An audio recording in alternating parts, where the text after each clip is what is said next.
ഇന്നലെ റാങ്ക് വന്നപ്പം ഞാൻ ശരിക്കും ഷോക്ക്ഡ് ആയിരുന്നു. ഹായ്, ഞാൻ ഫാത്തിമ ഷെസ, പ്രൊഫിൻസിലെ CA ഇൻ്റർമീഡിയറ്റ് സ്റ്റുഡൻ്റ് ആണ്. ലാസ്റ്റ് Jan 26 അറ്റംപ്റ്റിൽ ഓൾ ഇന്ത്യ റാങ്ക് 2 കിട്ടി. Very happy.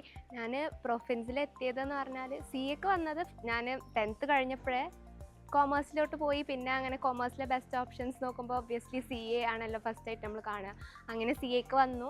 പ്രൊഫിൻസിലെത്തിയത് എങ്ങനെയെന്ന് വെച്ചാൽ ഇവിടെ സ്കോളർഷിപ്പ് എക്സാം ഉണ്ട്, പാത്ത് എക്സാം ഉണ്ട്. അതിനെക്കുറിച്ച് അറിഞ്ഞിട്ടാണ് പ്രൊഫിൻസിലെത്തിയത്.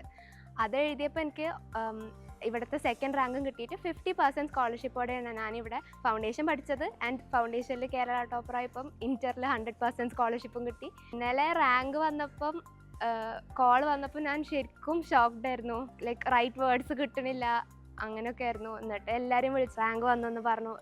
എല്ലാവരും ഹാപ്പി ആയിരുന്നു. CAക്ക് ട്രൈ ചെയ്യുന്ന സ്റ്റുഡൻസിനോട് എനിക്ക് പറയാനുള്ളത്, ഇതൊരു കുറച്ചൊക്കെ വോളിയൂം കാരണം ഡിഫിക്കൾട്ട് ആവുന്ന ഒരു കോഴ്സാണ്. അപ്പോൾ നമ്മൾ ഹാർഡ് വർക്ക് ചെയ്താൽ, സ്മാർട്ടായിട്ടുള്ള ഹാർഡ് വർക്ക് ചെയ്താൽ നമുക്ക് ക്രാക്ക് ചെയ്യാൻ പറ്റും. ഇപ്പം ഈ അറ്റംപ്റ്റിൽ കിട്ടിയില്ല എന്ന് വെച്ചിട്ട് നമുക്ക് ഒബ്വിയസ്ലി നെക്സ്റ്റ് അറ്റംപ്റ്റ് ഉണ്ട്, അതിനകത്ത് ക്രാക്ക് ചെയ്യാം. പ്രൊഫിൻസിലത്തെ ഫാക്കൽറ്റീസ് പറയുമ്പം എല്ലാ സബ്ജക്റ്റിനും അവർ ഓൾമോസ്റ്റ് ബെസ്റ്റ് ഫാക്കൽറ്റീസാണ് തന്നിട്ടുള്ളത്. ക്ലാസ്സസ് ഒക്കെ അടിപൊളിയായി. ഇപ്പോൾ നമുക്ക് എന്തെങ്കിലും മനസ്സിലായിട്ടില്ലെങ്കിലും അവർ പറഞ്ഞു തരും. നമുക്ക് എത്ര പ്രാവശ്യം വേണമെങ്കിലും ചോദിക്കാം. ക്വസ്റ്റ്യൻസ് അവർ തന്നെ തരും ചോദിച്ചാൽ. പിന്നെ അങ്ങനെ ബെസ്റ്റ് ഫാക്കൽറ്റീസ് തന്നെ ആയിരുന്നു ഇവിടെ ഉണ്ടായിരുന്നത്. പ്രൊഫിൻസിൽ ഫസ്റ്റ് വന്നപ്പോൾ തന്നെ ഞാൻ ഇവിടെ പഠിക്കാം എന്ന് തീരുമാനിക്കാനുള്ള കാരണം ഒന്നാമത് ഇവിടുത്തെ ആംബിയൻസ് ആണ്. ഇവിടുത്തെ ക്യാമ്പസും ലൈക്ക് എല്ലാം വളരെ അട്രാക്റ്റീവായിട്ട് തോന്നി. വേറെ എവിടെയും ഇങ്ങനെ ക്യാമ്പസ് ഉണ്ടെന്ന് എനിക്ക് തോന്നുന്നില്ല.